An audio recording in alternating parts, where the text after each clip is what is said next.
why people in the Middle Ages slept twice a night, and what they did between.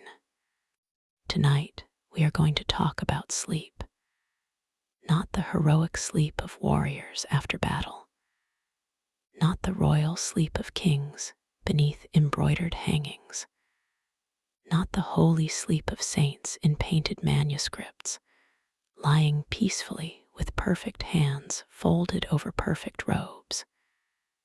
We are going to talk about ordinary sleep, the sleep of farmers, the sleep of bakers, the sleep of servants, the sleep of monks, the sleep of mothers with babies, the sleep of old women near the hearth, the sleep of travelers in inns, the sleep of married couples in crowded rooms, the sleep of people who did not have electric lamps, glowing clocks, phone screens, late-night television, alarm tones, or the modern guilt that arrives at 3:17 in the morning when one wakes up and thinks, well, this is obviously the beginning of the end. In the Middle Ages, waking in the night was not always understood as failure. It could be normal. It could be expected. It could be useful. Many people, especially in pre-industrial Europe, seem to have understood the night as divided into two sleeps. The first sleep, then a waking interval, then the second sleep. A person might go to bed not long after darkness settled, especially in winter.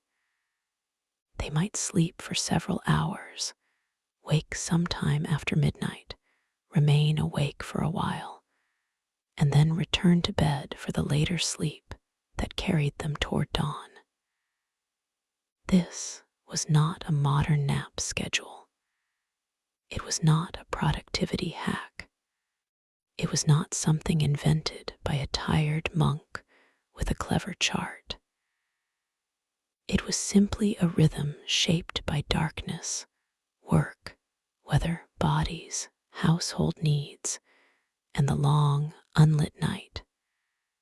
Tonight, we will enter that interval, the strange hour between sleeps, the hour after first sleep and before second sleep, a quiet hour, a cold hour, a candlelit hour, an hour of prayer, chores, whispered conversation, dream interpretation, sex, worry, memory, small repairs, checking the fire, checking the animals, nursing the baby, listening to the wind, or simply lying awake without assuming anything had gone wrong. We will not rush. That would be inappropriate for a history of sleep. We will move slowly from cottage to monastery, from village to town, from winter darkness to summer dawn, from the bed to the hearth and back again. Let us begin at sunset. In a village of the Middle Ages, the day does not end all at once. It drains away. The fields empty first, or nearly empty. A few late workers remain, gathering tools, calling animals, lifting bundles, checking a gate, or looking at the sky with the practical suspicion of people who live under it. The light softens. Smoke rises from cottages. The air cools. A cow is led back. A child is told to hurry. A hen objects to something small and personal. The church bell sounds, not with the private precision of a clock beside a bed, but with public time. Time heard by everyone. Time falling over roofs, yards, paths, gardens, wet fields, and the low walls of the churchyard. In a world without bright artificial light, sunset matters. It changes what can be done. Not every task stops, but many become harder. Fine work near the eyes becomes difficult. Travel becomes risky. Outdoor labor slows. Firelight helps, but firelight is not free. Candles cost. Oil costs. Tallow smells. Fuel must be gathered. A lamp must be tended. Light is not assumed. It is managed. So the evening gathers people inward, into houses, into kitchens, into halls, into barns and stables, into monastic buildings, into inns, into bedchambers where privacy is less available than one might hope. The household meal may be eaten. Bread, pottage, ale, cheese if there is cheese, onions, beans, peas, greens, fish, or meat depending on season, class, fasting rules, local supply, and luck. The day's last tasks are done. The animals are checked. The door is barred. The fire is lowered. Not always extinguished completely, because embers are useful.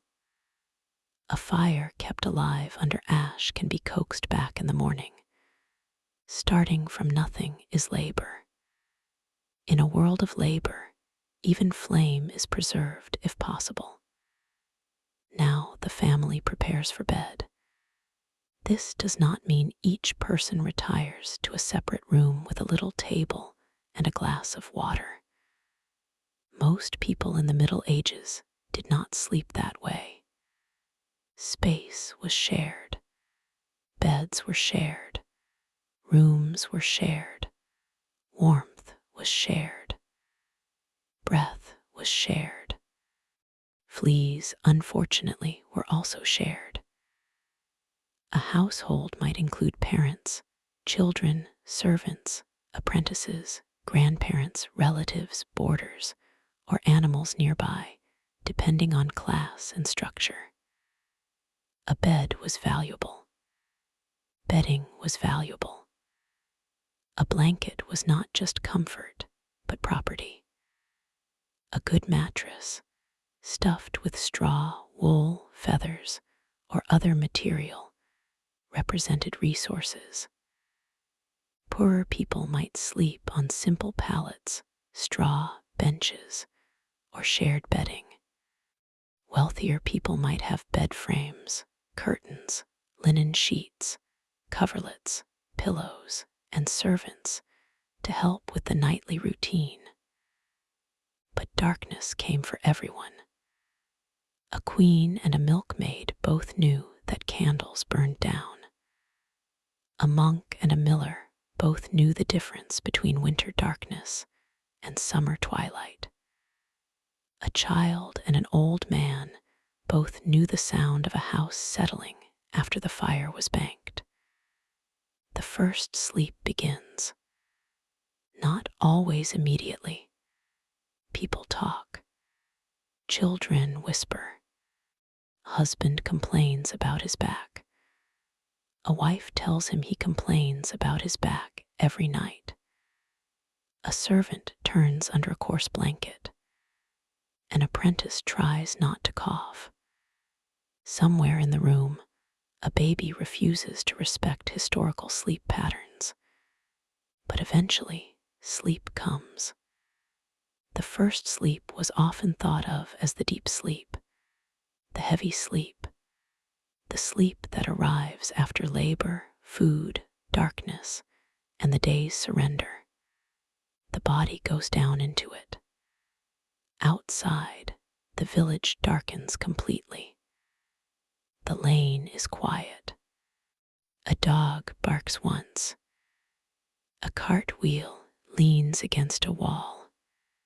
The church stands black against the sky. The stars, if the clouds allow them, are brighter than most modern people ever see above their own streets. Inside, people sleep. For a few hours, the household is still. This is first sleep, deep, necessary, and not yet the whole night. Now we move forward, hours pass. Perhaps it is near midnight, perhaps later. There is no glowing clock to confirm the hour. The sleeping body begins to stir. Someone wakes. At first, not fully. A shift, a breath, a hand reaching under the blanket. The mind rises slowly through darkness. The person wakes after first sleep. This is the hour that interests us, the hour between sleeps. In modern life, waking at this hour can cause alarm. A person may think, why am I awake? How long have I been awake? How much sleep will I lose? What if I cannot go back? What if tomorrow is ruined? What if my body has betrayed me? What if I should look at the clock, which is always a terrible idea and yet deeply tempting? But in the Middle Ages, waking after first sleep did not always carry the same anxiety. It might simply be the watch, the waking, the interval, the time between. A person might lie quietly. They might pray. They might get up. They might talk. They might tend the fire. They might relieve themselves. They might check a crying child. They might listen to the weather. They might think about a dream. They might resume an argument from earlier, because marriage has always been efficient at storing unfinished disputes. They might turn toward a spouse. They might make love. They might say nothing. They might worry about rent. They might remember the dead. They might fear thieves. They might feel unexpectedly peaceful. The waking interval could be useful because the night was long, especially in winter. If a household went to bed shortly after sunset, there might be too much darkness for one continuous sleep, particularly when days were short and nights stretched on for many hours. The body might naturally divide the rest. Darkness gave time, too much time perhaps, but people learned to inhabit it. Let us begin with prayer. A person wakes after first sleep. The room is dark. The fire is low. Perhaps there is a faint glow under ash. The air is cold beyond the blanket. The person remains still. They make the sign of the cross. They whisper a prayer. Maybe a Pater Noster. Maybe an Ave Maria. Maybe a prayer for protection. Maybe a prayer for the dead. Maybe a prayer for the safety of the household, because night is not entirely safe. In the Middle Ages, night had spiritual weight. Darkness could be peaceful, but also frightening. It belonged to thieves, demons, temptation, bad weather, illness, unconfessed fear, and the unknown noises outside the door. A person awake in the middle of the night might be more aware of the soul than in the busy daylight. Day has tasks. Night has thoughts. A prayer between sleeps could settle the mind. It could also be practical. Lord, keep the house from fire. Keep the child breathing. Keep the animals safe. Keep thieves away. Keep the roof from leaking. Keep my husband from saying something foolish at court tomorrow. Keep me from remembering the thing I said in anger. Keep the dead in mercy. Keep the living until morning. The prayer might be formal, or it might be more like a murmur. A person does not need polished theology at midnight, only need. Now let us move to a monastery. There, sleep was already broken by rule. Monastic life followed the hours of prayer. Depending on the rule, season, and local practice, monks or nuns might rise during the night for offices such as matins or nocturnes. Religious communities did not treat the night simply as a blank space for sleep. It was a time to praise God while the world slept. Imagine a monk lying in a dormitory. The room is cold. Other brothers sleep nearby. A bell sounds, not loud in the modern alarm clock way, but enough. The monk wakes. He may not feel holy. He may feel very much like a man pulled from sleep. He rises. The body is reluctant. The floor is cold. He dresses or adjusts his garments. The brothers move in dim order. They go to the church. Candles burn. The stone holds the cold. Voices begin. Psalms in the dark. This is a formal version of segmented night.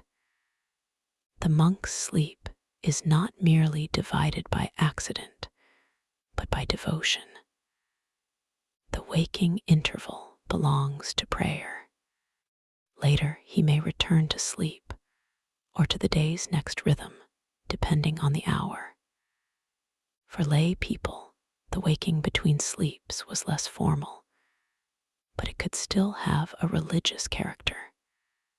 The house becomes its own small chapel. A bed can be a place of prayer. A person waking after first sleep might think of sins, debts, promises, and the dead. Dreams might matter too. Dreams in the Middle Ages could be dismissed as nonsense, interpreted as meaningful, feared as temptation, or treasured as warning. A dream after first sleep might be discussed with a spouse or remembered until morning. Imagine a woman waking. She has dreamed of her dead mother. In the dream, the mother stood by the well and said nothing. The woman lies still in the dark. Was it only a dream? Was it a sign? Does the mother need prayer? Is there something forgotten? In the morning, perhaps she will mention it. Or perhaps she will not. The night gives dreams more authority than daylight does.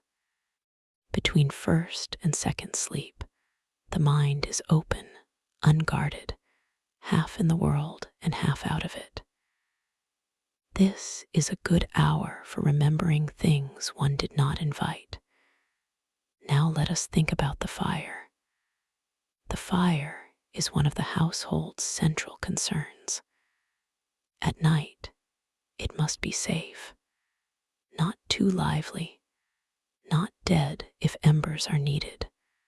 A person waking between sleeps may check it. Perhaps the room has cooled too much. Perhaps the child is cold. Perhaps the old grandmother has pulled the blanket high and is muttering. Someone gets up. The floor is cold. This is important to imagine. The shock of bare feet or thin shoes on cold earth, wood, or stone. The body, warm from bedding, protests. The person crouches by the hearth. Ash is moved, a glow appears. A little fuel is added or not. The fire must not flare dangerously. Sparks matter. A thatched house, dry straw, wooden beams, hanging cloth, and sleepy people create a situation in which a careless flame can become catastrophe. Fire is useful, but it is never fully trusted. The person tends it. A little light returns. Shadows move across the room. Now others stir. Someone asks what is wrong. Nothing. The fire. The answer is enough. In a house of the Middle Ages, nothing and the fire can belong in the same sentence. Nothing is wrong because the fire has been checked. Now, since the person is awake, another task may be done. A pot adjusted, a cloth moved, a baby nursed, an old person covered, a door latch checked, a candle stub found, a small repair remembered. The hour between sleeps becomes a pocket of household maintenance. Not heavy labor, not thrashing grain or hauling timber, but little things easier to do while the room is quiet. A woman may sit up and nurse a baby. The baby wakes regardless of historical custom. Babies have always treated sleep systems with complete disrespect. The mother pulls the child close. The room is mostly dark. The child feeds. The mother's mind drifts. She may be annoyed, tender, exhausted, half asleep. She hears another person breathing. She hears wind outside. She hears the baby swallow. This is one of the oldest night sounds in human history. No record keeps it, but it happened endlessly. First sleep, baby, second sleep. Or first sleep, baby, no second sleep, if the baby has opinions. Now let us turn to sex. This is often mentioned in discussions of first and second sleep, because the waking interval could be a time for marital intimacy. Some early medical writers suggested that the period after first sleep was a favorable time for conception. When the body had rested, digestion had settled, and the couple was less exhausted than at the end of a long day. This is quite practical. At the end of the workday, bodies are tired, hands ache, backs hurt, clothing is dirty. Children are not yet asleep. The household is still settling. But after first sleep, there is a different state. The first heaviness of rest has passed. The stomach is quieter. The room is darker. The house is still. The mind is softer. A husband and wife may turn toward one another, not always romantically, not always eagerly, not always at all, but sometimes. The Middle Ages did not have privacy in the modern sense, especially in poorer households. A couple might share space with children, servants, apprentices, or relatives. The bed itself might not be separate. Curtains, if they existed, helped. Blankets helped. Darkness helped. The general exhaustion of others helped most of all. So the waking interval could offer one of the few moments when a married couple had relative quiet. A whispered word, a hand beneath wool, a shift of bodies, a small attempt at intimacy in a room where the entire household is pretending or truly managing to be asleep. This is not candlelit romance in the modern style. It is more practical, more awkward, more human. The bed creaks. Someone coughs nearby. The couple freezes. The coughing stops. They continue, perhaps, or decide the whole thing is too risky. History includes both. Now, after such intimacy, the second sleep might come. Perhaps more easily, perhaps not. A person might pray afterward, or worry, or feel comforted, or wonder if another child will come. Sex in the Middle Ages was shaped by church teaching, fertility, marriage duties, desire, sin, affection, exhaustion, and fear. The night between sleeps could hold all of it quietly. Now let us return to the peasant household. A man wakes after first sleep and remembers the animals.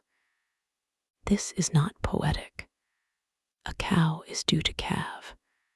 A sheep seemed unwell. A horse was restless. Pigs are always capable of betrayal. The man lies still. He listens. Nothing.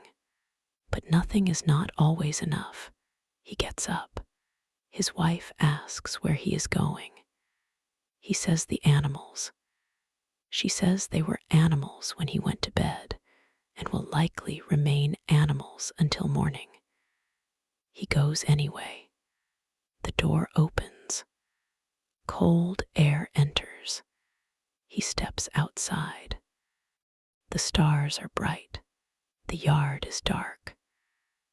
Mud is half frozen, perhaps, or soft, depending on season. He crosses to the byre or stable. Inside, animals shift. A cow turns its head. Breath steams faintly. Straw rustles. He checks. All is well, or one small thing is not well, and because he checked, it is handled before morning. This is the kind of activity that made waking useful. The night was not simply wasted time between sleeps. It allowed observation. In a world where animals represented wealth, food, work, milk, wool, transport, rent, and survival, checking them was not fussiness. It was sense. A restless animal can break a barrier. A birth can go badly. A thief can take advantage of darkness.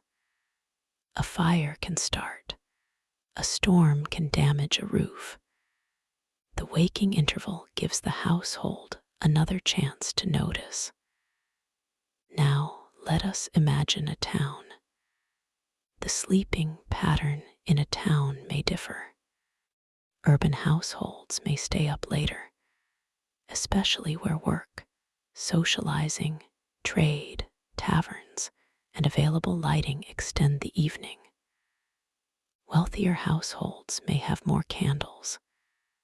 Certain trades begin in darkness. Bakers, brewers, carters, fishmongers, watchmen, and others do not all sleep by the same rhythm. A town is never fully asleep. But even there, many people might know the language of first sleep and second sleep. A person wakes in an upper room above a shop. Below, goods are stored. In the street, a night watchman passes. A tavern still murmurs somewhere. The sleeper hears footsteps. He waits. Footsteps pass. Was it the watch, a thief, a neighbor, someone going to fetch a midwife? The person lies awake. Now the mind begins its work. Did I lock the chest? Did the apprentice bring in the tools? Did the account balance? Was that buyer cheating me? Why did my wife say nothing at supper? Why did the neighbor look at me in church? The hour between sleeps can be useful, but it can also be a workshop for worry. The Middle Ages had no shortage of worry. Debt, rent, harvest, illness, pregnancy, marriage arrangements, reputation, weather, war, taxes, hunger, sin, death, neighbors, always neighbors. A person awake after first sleep may not have doom scrolled, but the mind had plenty of material. Now let us think about light. If someone between sleeps wanted to do anything detailed, light mattered. A candle might be lit, a rushlight might be used, a lamp might burn. But these were not casual resources for many households. Light had cost. The poor used it carefully. A wealthy household could afford longer evenings. This affected sleep. If you can light rooms brightly, you may stay up later. If you stay up later, the long night shortens. If the night shortens, the two sleeps may compress.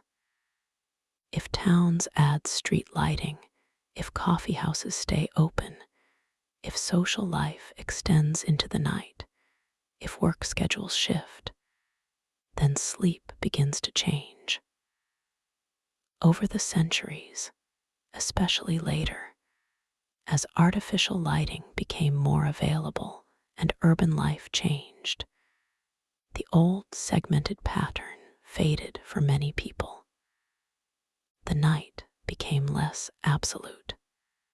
People stayed awake later. The first sleep moved later. The waking interval narrowed. The second sleep lost its name. But in the world we are imagining, darkness still holds authority. A person cannot simply decide that night is a time for endless activity. Candles say otherwise. Cold says otherwise. Work tomorrow says otherwise.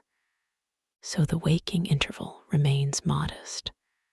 A little prayer, a little talk, a little sex, a little worry, a little fire tending, a little listening, then back to sleep. Now let us spend time with the bed itself. A bed in the Middle Ages is not just furniture. It is a warm island. It is a storage of status. It is the place of birth, sickness, sex, sleep, argument, recovery, and death. A rich bed may be curtained.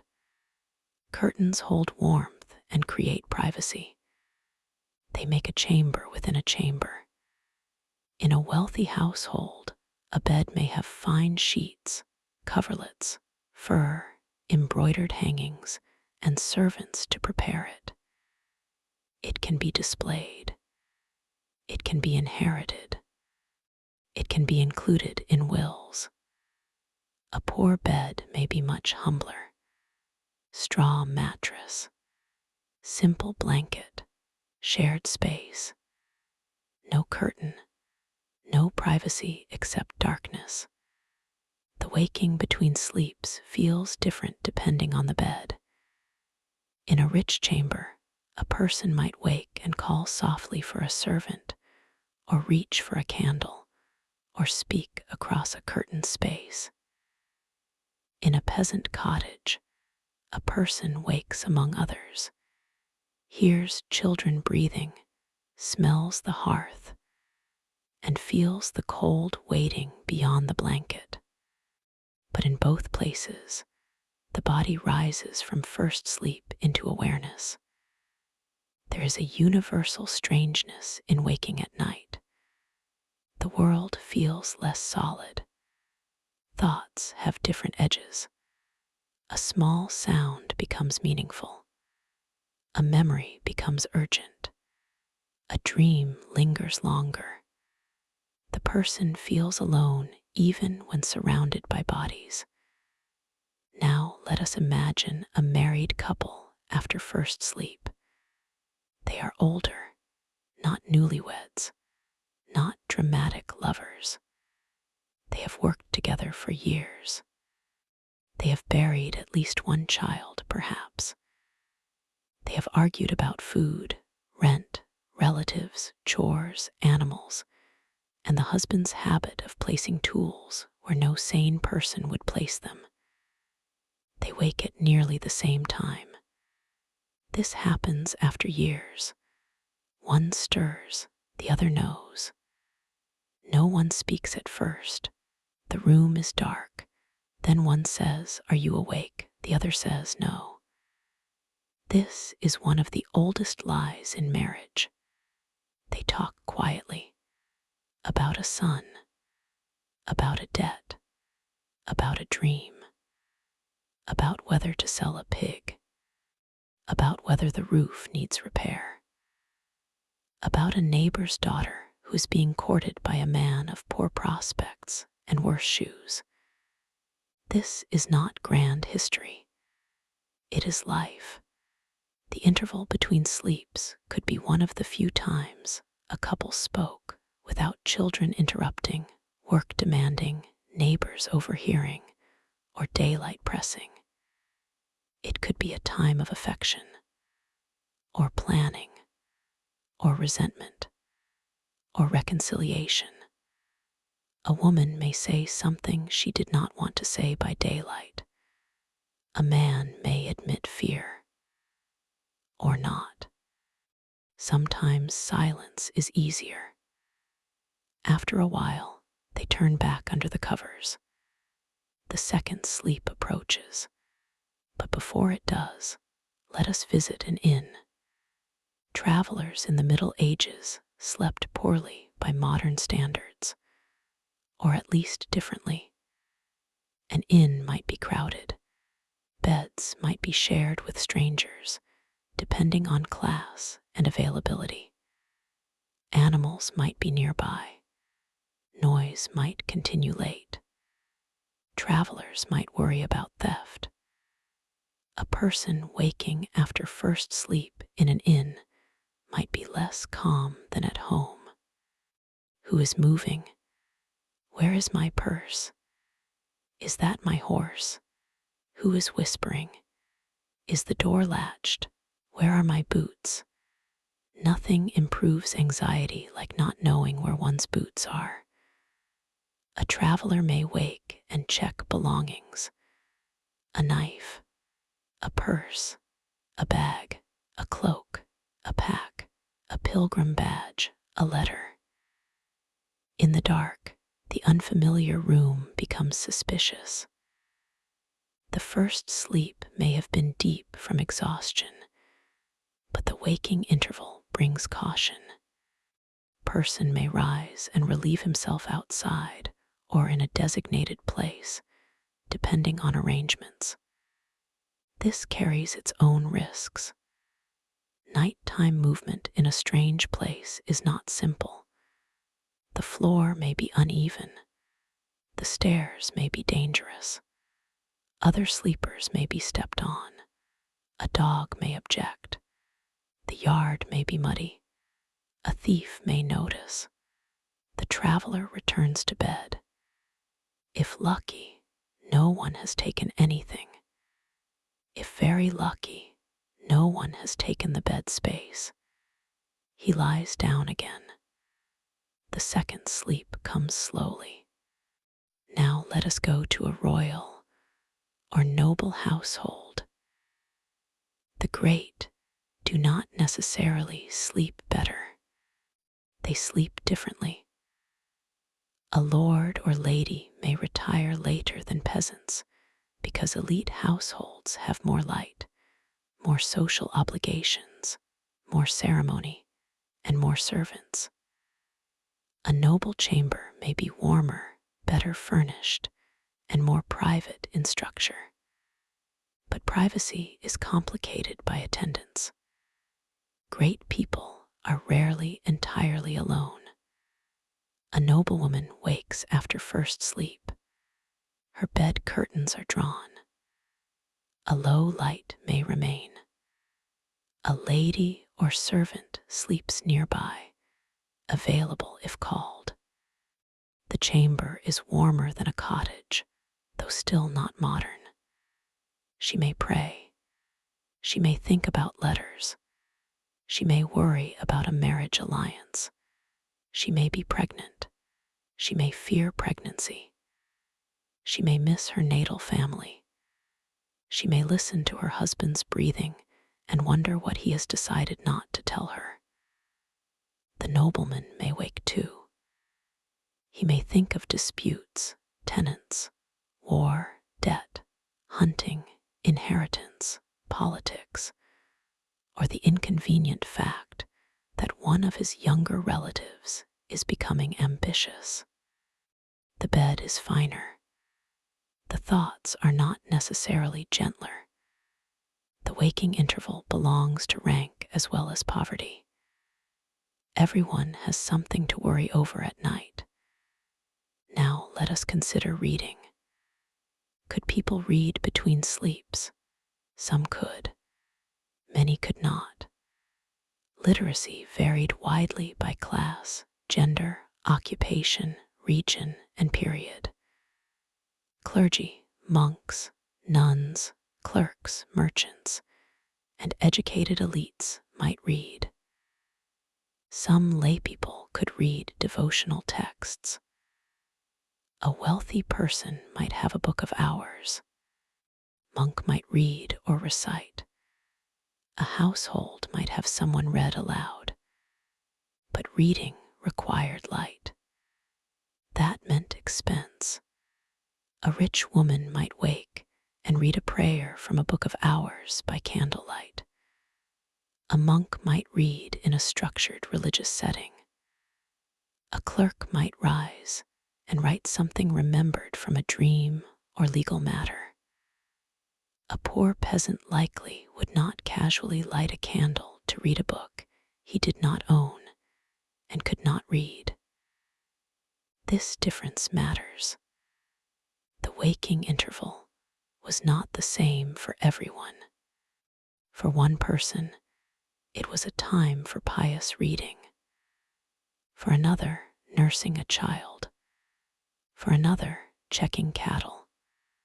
For another, lying quietly in the dark because light was not worth using. Still, the structure of the night could be shared even when the activities differed. First sleep, wake, second sleep. Between them, each person did what station, household, body, and need allowed. Now let us talk about dreams again, because they belong naturally here. A person waking after first sleep may remember dreams more vividly than in the morning.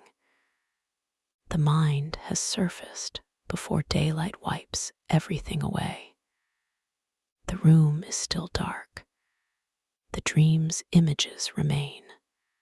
A field flooded, a dead father at the door, a black dog, a bright angel, a child crying, a tooth falling, a table laid with bread, a stranger in the churchyard. What does it mean? People in the Middle Ages inherited many ways of thinking about dreams. Some were considered meaningless products of the body, digestion, or daily thought. Some might be temptations. Some could be warnings. Some could be divine. Dream books and interpretive traditions existed, though church authorities could be suspicious of superstition. A person between sleeps might tell the dream to a spouse. I dreamed the cow was white. It is brown. I know it is brown. That is why I mentioned the dream. What does it mean? It means you worry too much about the cow. This is probably the correct interpretation of many dreams. But sometimes a dream lingers.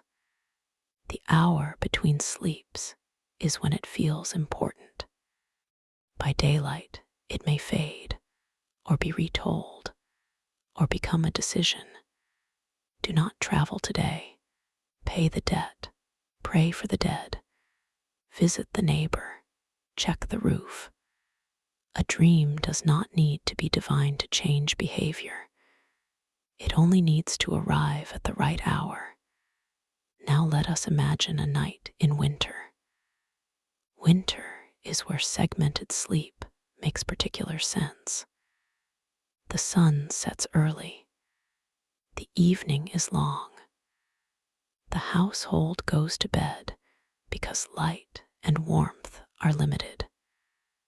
First sleep begins early. After several hours, the body wakes.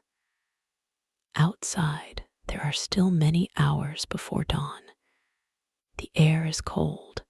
Breath may show faintly in the room. The blanket is precious. Someone rises to stir the embers. Another person refuses to leave the bed because wisdom sometimes looks like cowardice.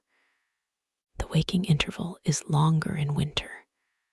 Perhaps an hour, perhaps more. People may talk.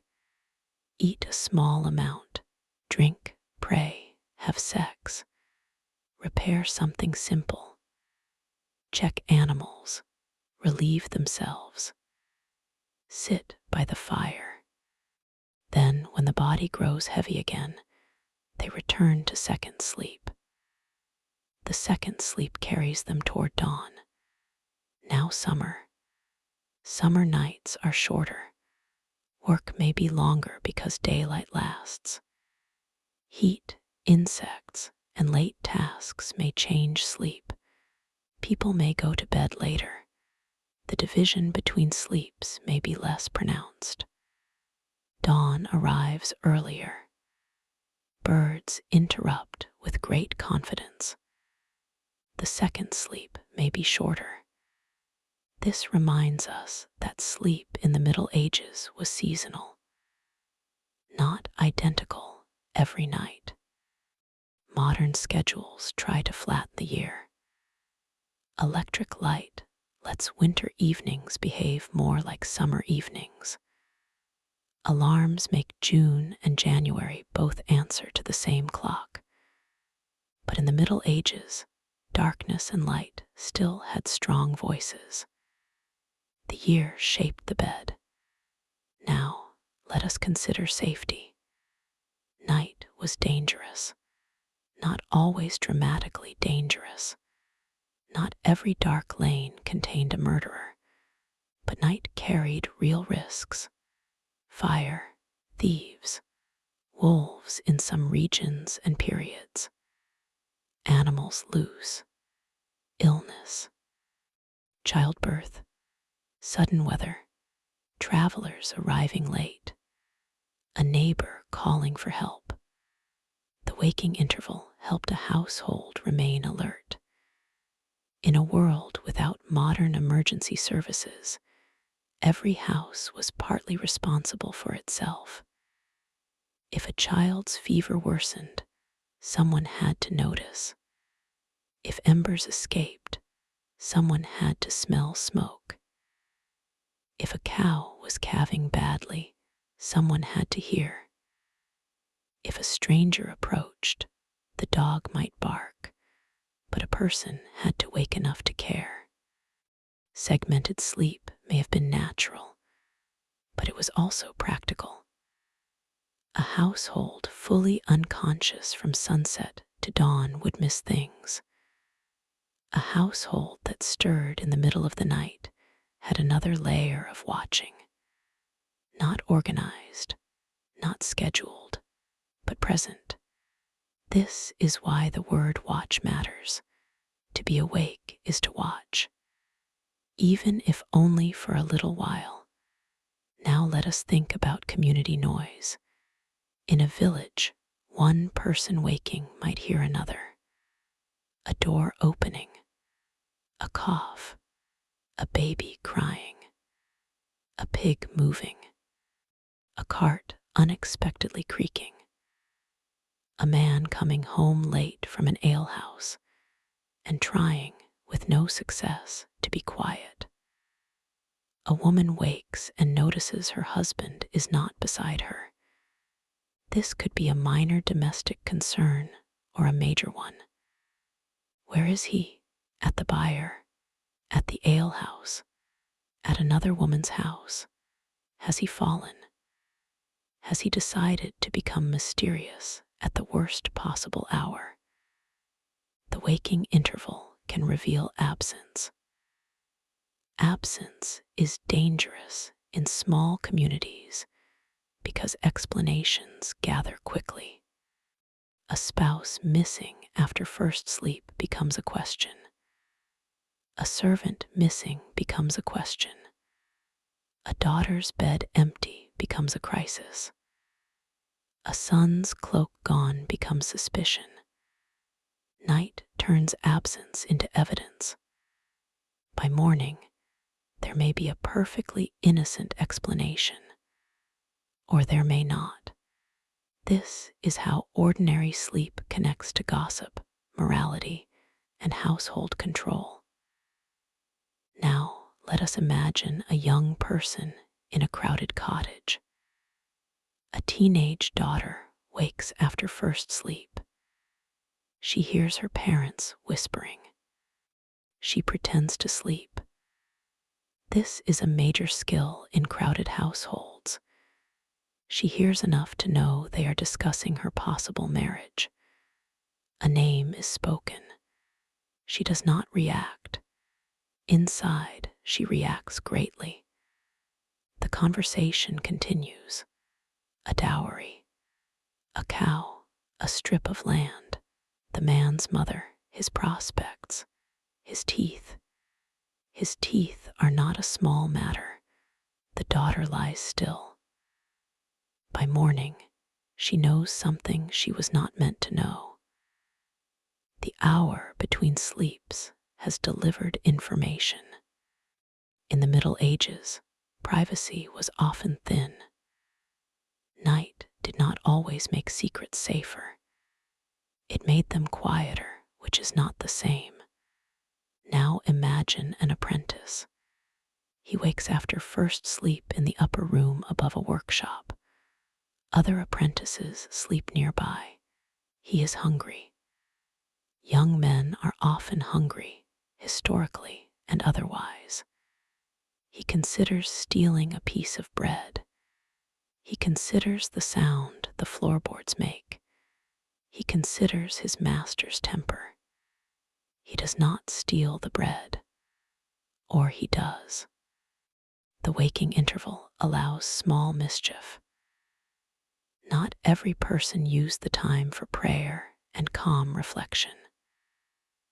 Some used it for food, flirting, sneaking out, returning late, hiding evidence, or making decisions that would look worse by daylight. Human nature does not become serene because the night is divided into two sleeps. It simply gets more opportunities. Now let us enter a town brothel or bathhouse, only briefly and quietly. Some people awake between sleeps did not remain at home. Urban nightlife existed, though often restricted, suspicious, and dangerous. Taverns, illicit meetings, prostitution, gambling, and late conversation could stretch into the dark. A person waking after first sleep might realize another household member had gone out or not returned. The night between sleeps could therefore belong to both devotion and disorder. A monk rises to chant. A wife rises to pray. A baker rises to prepare dough. A thief rises to work. A lover rises to leave before dawn. A drunk tries to find the correct door. The same hour contains all of them. That is why night history is so rich. Darkness does not impose one meaning. It gives cover to many. Now let us consider the baker. Some workers could not follow the same sleep pattern as everyone else because their labor began before dawn. Bakers needed bread ready for morning. Ovens had to be heated. Dough had to be prepared. Fire had to be managed. In towns especially, bakers might rise during the night or after first sleep and begin work while others returned to bed. The baker's waking interval becomes labor. He rises. The room is cold. He moves to the bakehouse. Flour dust waits. The oven must be coaxed. Dough must be checked. The work is heavy and familiar. He may have slept earlier. He may sleep again later if time permits, or not. Sleep patterns were shaped by occupation. The night watchman, the baker, the midwife, the servant, the monk, the mother, the sick person, the traveler, all had different nights. When we say people slept twice, we should remember this variation. History dislikes neatness. Now let us visit childbirth. A woman's labor begins after first sleep. This is inconvenient, though childbirth rarely consults household schedules. She wakes with pain. At first, she waits. Another pain. She wakes someone. Women are called. The midwife comes, if nearby. The household changes instantly. The interval between sleeps has become a birth chamber. Water is heated. Cloths are prepared. A child is moved. A husband is told to be useful somewhere else. Prayers begin. The night lengthens. No one returns to second sleep soon. For some, the waking interval is ordinary. For this woman, it becomes the threshold of life and danger. By dawn, there may be a child, or grief, or both. This reminds us that the two-sleep pattern was not a rigid schedule. Life interrupted.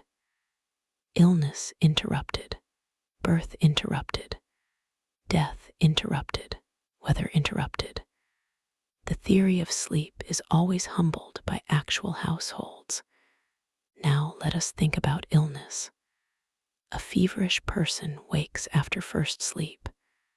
The room is too hot and too cold at once. Someone gives water. Someone feels the forehead. A cloth is changed. A prayer is said. If the person is a child, the mother may not return to sleep at all. A night with illness has no clean first and second sleep. It has fragments, dozing, waking, listening, checking breath, stirring the fire, waiting for morning because daylight makes fear more manageable. People in the Middle Ages knew such nights well. Modern parents know them too. The technology changes. The listening does not. Now let us return to ordinary waking. A person lies awake. They do not rise, they listen. The bed is warm. The room is dark. A child turns. Someone sighs. A coal falls in the hearth with a small sound. Outside, wind moves along the wall. The person thinks of the day before. A quarrel, a bargain, a task unfinished, a face seen at church, a dream, a dead friend. Waking interval is a place where memory gathers. Daytime life is too busy. Night makes room. This can be restful or terrible. Some people may have loved the interval. Others may have dreaded it. A worried mind can make a long night longer. A grieving person wakes and remembers the loss before they remember themselves. A debtor wakes and calculates. A sinner wakes and fears judgment. An old person wakes and hears the silence of those who are gone. The second sleep may be delayed, or it may come mercifully. Now let us talk about clocks. Mechanical clocks existed in the later Middle Ages, especially in towns, monasteries, and public settings. But most people did not live by personal clocks. Time was marked by bells, sun, stars, work rhythms, prayer hours, meals, and habit. The hour between sleeps did not need exact measurement. A person did not say, "I woke at 1:43." They said after first sleep, or around midnight, or before cockcrow, or when the night was far gone, or when the fire had sunk low. Time was felt by the body and the environment.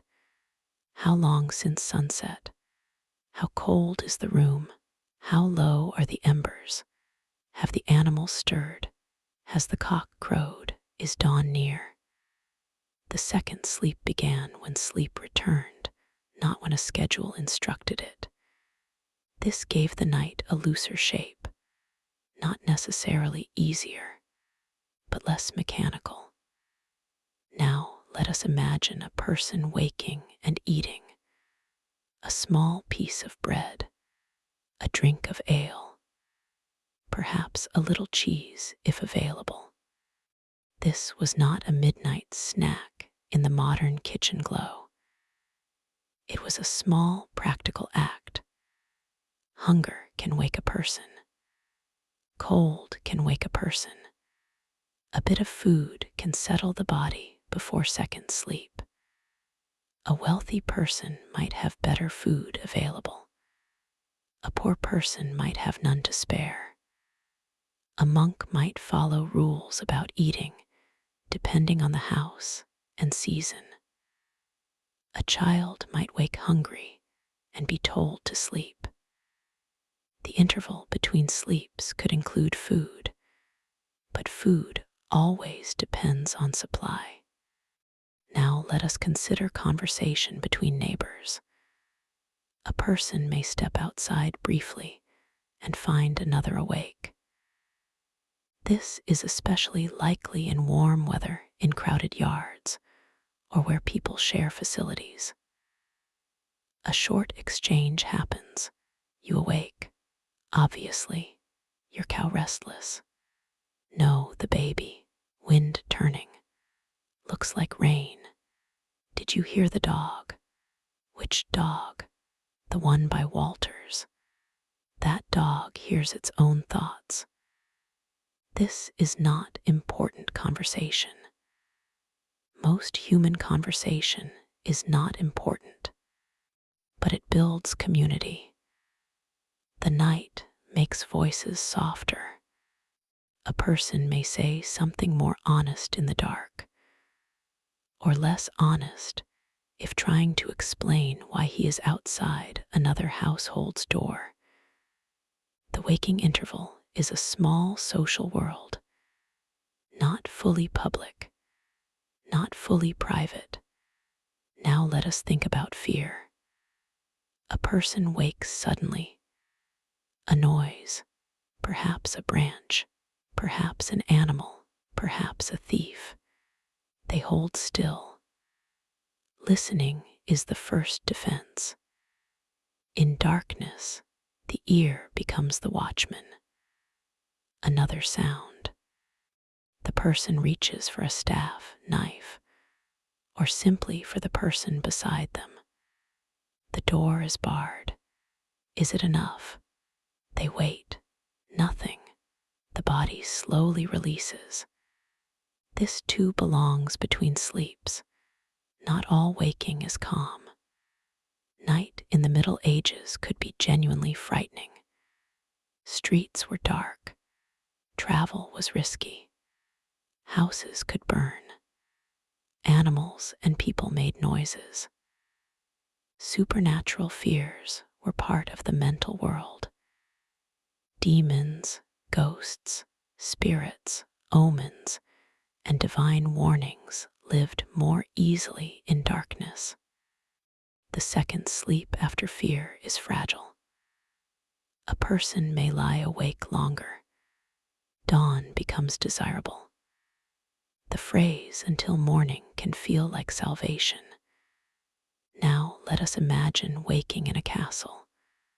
A guard changes watch. A servant moves in a passage. A dog sleeps near a doorway. A noble household is not silent at night. There are people responsible for fires, gates, chambers, animals, and security. A lord wakes after first sleep and hears movement. He knows it may be normal. He also knows that households can be betrayed from within. Power does not remove night fear. It enlarges it. A peasant fears thieves. A lord fears thieves, enemies, servants, rivals, fire, assassination, rebellion, and the political consequences of dying at the wrong time. He may pray, or call for wine, or wake a servant unnecessarily, because power often makes other people's sleep negotiable. Then he returns to bed. The second sleep may come under a better blanket, but not always with a better mind. Now let us look at the poor. A person without secure lodging experiences the night differently. A beggar, traveler, displaced laborer, widow without support, or poor pilgrim may sleep where they can. A barn, porch, hospital, roadside shelter, churchyard edge, or shared lodging. First and second sleep may be broken by cold, hunger, fear, and being moved along. The language of first sleep and second sleep may exist in the culture, but the poor body does not always enjoy stable rhythms. To sleep twice, one must first have somewhere to sleep. This is worth remembering. Historical patterns often describe those whose lives entered records, literature, or broad social habits. The most vulnerable may have had more fragmented, anxious, irregular rest. A cold person wakes often. A hungry person wakes often. A frightened person wakes often. Segmented sleep can be natural. It can also be forced by discomfort. The difference matters. Now let us sit in a small hospital or charitable house. A sick person wakes after first sleep. Others sleep nearby.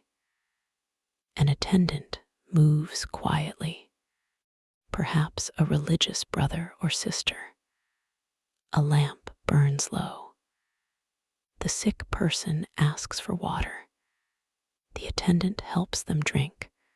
Another patient coughs. Someone murmurs a prayer. The night is not divided neatly here. It is full of needs. Still, the rhythm remains. Sleep, wake, care, sleep again if mercy allows. In the Middle Ages, care often happened in these dark intervals, not because anyone scheduled it well, but because bodies make demands at night. Pain worsens. Fever rises, babies cry, old people wake, the dying speak. The hour between sleeps may be when someone hears them. Now let us return to the ordinary household and the second sleep. After the waking interval, the body grows heavy. The mind slows. The fire is safe. The child is quiet. The animals are checked. The prayer is said. The conversation has ended. The lover has returned to his own side of the bed, or the spouse has turned away with a sigh, or the old woman has finally stopped muttering that the room is cold. The second sleep comes. It may be lighter than the first, closer to dreams, closer to morning. A rooster may disturb it. Church bells may end it. A child may climb across someone's legs. The first light may enter through shutters. Work waits. Second sleep is not endless. It carries the household toward dawn, and dawn in the Middle Ages is not gentle for most people. It brings labor. The body wakes again. This time for good, or at least for the day. A person rises. The room is gray. The fire is stirred. Bread is found. Water is fetched. Animals are fed. Tools are lifted. The first sleep is gone. The watch is gone. The second sleep is gone. The day begins. Now let us consider how this pattern disappeared for many people.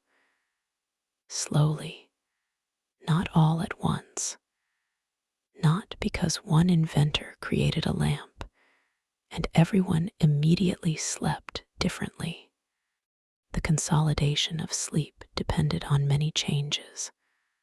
Artificial lighting, street lighting, domestic lighting, urban social life, changing work schedules, clocks, industrial labor, coffee houses, policing, and the growing idea that night could be extended for social, commercial, and productive life.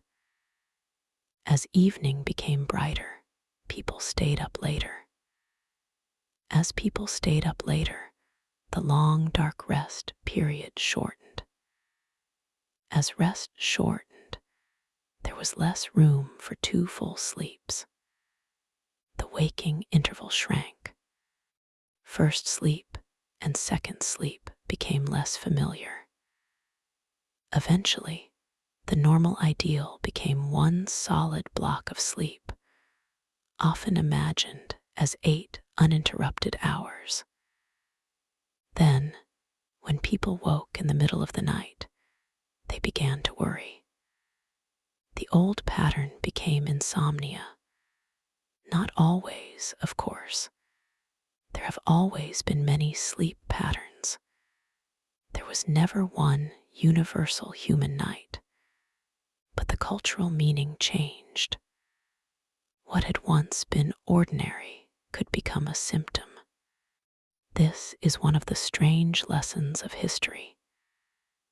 Even sleep has a history.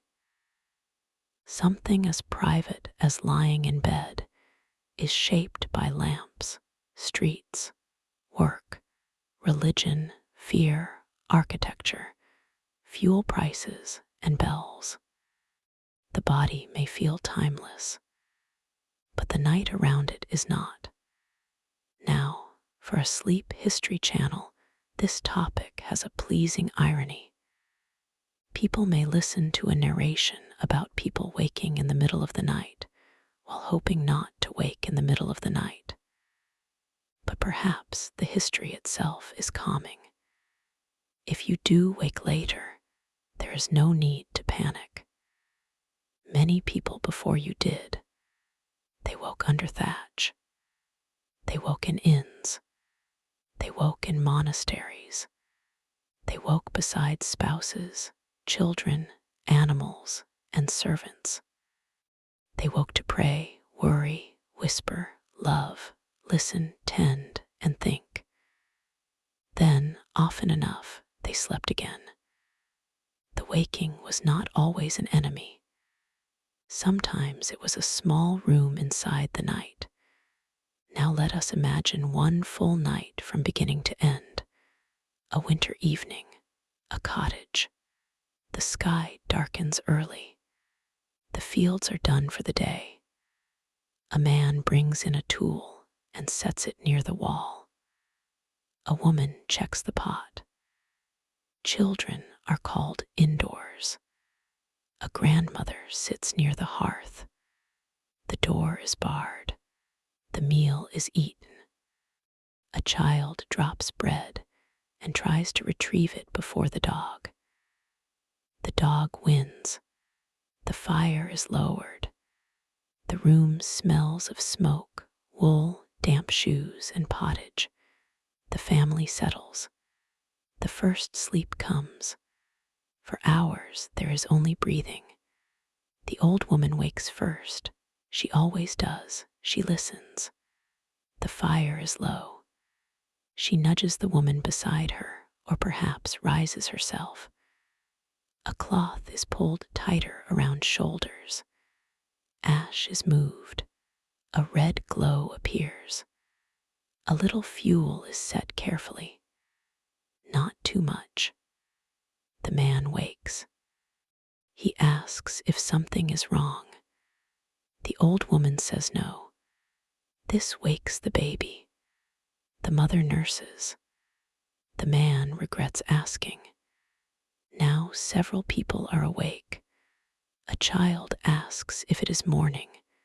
No, go back to sleep. The child does not. For a while, the household lies in the dark. The man remembers the animal in the byre and gets up to check. Outside, the air is brutally cold. The stars are bright.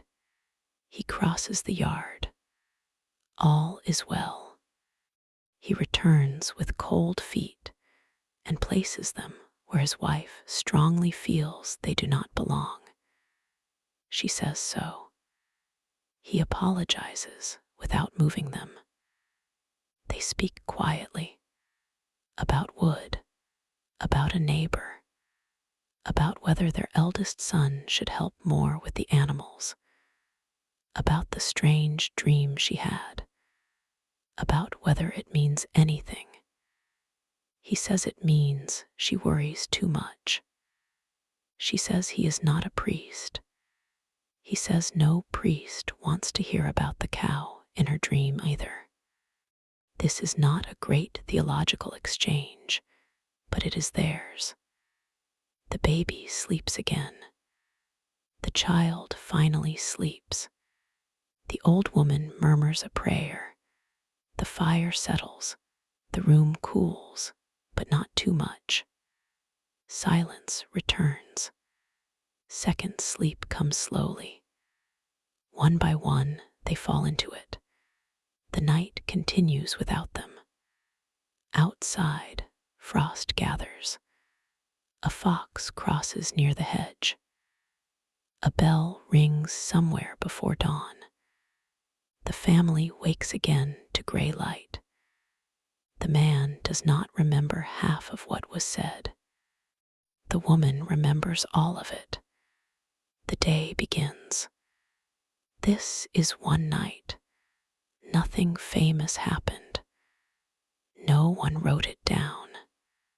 But such nights filled centuries. Now let us imagine a city night. A shopkeeper closes his shutters. He counts money. His wife puts away cloth. An apprentice is sent upstairs. A servant checks the door. The household eats, they sleep. After first sleep, the shopkeeper wakes. He remembers the chest. He rises quietly, not quietly enough. His wife asks what he is doing. The chest. She says she saw him lock it. He says he wants to check. She says if he wakes the apprentice can go check. He says no, he checks. It is locked. Now he is fully awake. He drinks a little ale. Below, in the street, the watchman passes. The shopkeeper listens. Footsteps fade. His wife asks whether he is coming back to bed. He says yes. He does. They whisper about money, about their daughter's marriage, about the apprentice's laziness, about a customer who seemed suspicious, about the cost of wax. Then they sleep again. In the morning, the city opens. The shutters rise. The shop returns to the public world. But the night conversation shapes the day. Now let us imagine a monastic night. The bell wakes the brothers. First sleep ends. They rise in darkness.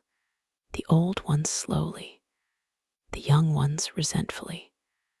The church is cold. Psalms begin. The words are ancient. The bodies are tired. Some minds are holy. Some are wandering. One monk thinks of heaven. Another thinks of the infirmary broth. Another thinks he heard a mouse near the grain. Prayer continues anyway. After the office, some return to rest. Second sleep comes in the dormitory. The bell will wake them again. The monastic night is not the same as a peasant night, but it shares the principle that darkness contains more than one kind of sleep. Now imagine a royal night. The chamber is prepared. Candles burn. Servants withdraw. The bed curtains close. First sleep comes late because elite life often delays rest. After some hours, the queen wakes, perhaps pregnant, perhaps afraid she is not pregnant. She says a prayer. She touches a ring. She thinks of a letter from her mother. She hears her husband breathing. Beyond the curtain, a servant shifts. The queen does not rise. She remains awake. Her thoughts move through family, duty, expectation, and the dangerous politics of childbirth. Eventually, second sleep comes. Morning brings ceremony again. No one asks what she thought in the dark, but the dark held it. Now let us return to the question in the title. Why did people sleep twice? Because the night was longer. Because darkness came earlier. Because artificial light was limited. Because households went to bed sooner. Because bodies may naturally divide long rest under certain conditions. Because work, prayer, safety, sex, care, dreams, and fire all fit into the middle of the night. Because sleep was not yet governed by the modern ideal of one unbroken block. Because the world around sleep was different. And what did they do between? They prayed. They talked. They made love. They nursed babies. They checked fires.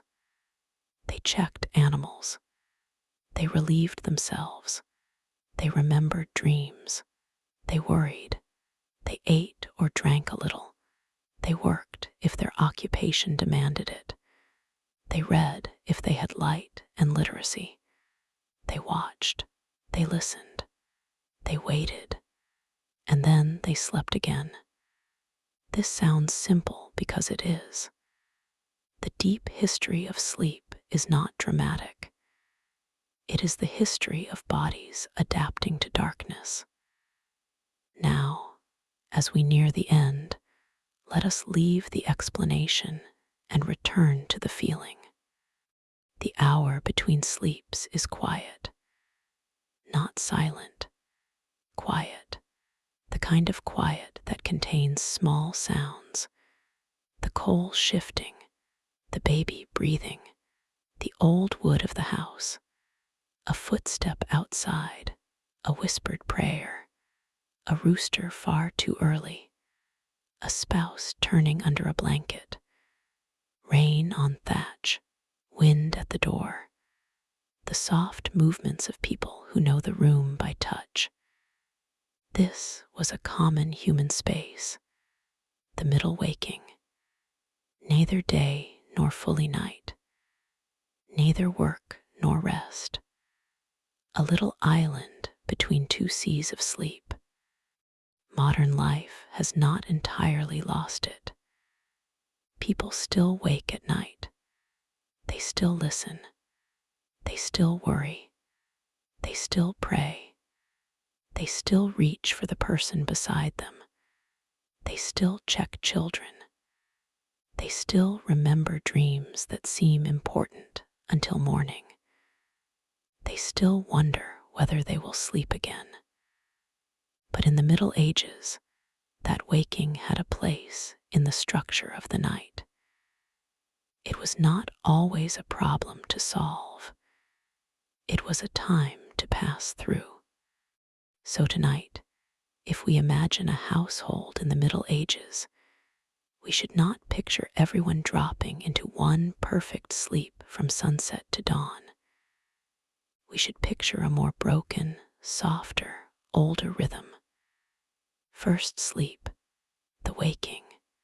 Second sleep, a man rising to stir embers, a woman nursing a child, a monk walking cold stones toward prayer, a traveler touching his purse in an inn, a wife describing a dream, a husband pretending to understand it, a baker beginning work, a servant checking a latch, an old woman praying for the dead, a young couple whispering under blankets, a worried merchant counting debts in the dark, a peasant listening to wind against the door. Then, slowly, the return, back into the bed, back beneath wool, back toward warmth, back through the dark. The second sleep comes, the room settles, the fire holds, the animals are safe enough, the door is barred, the child is quiet, the dream is fading. Dawn has not yet arrived. There is still time.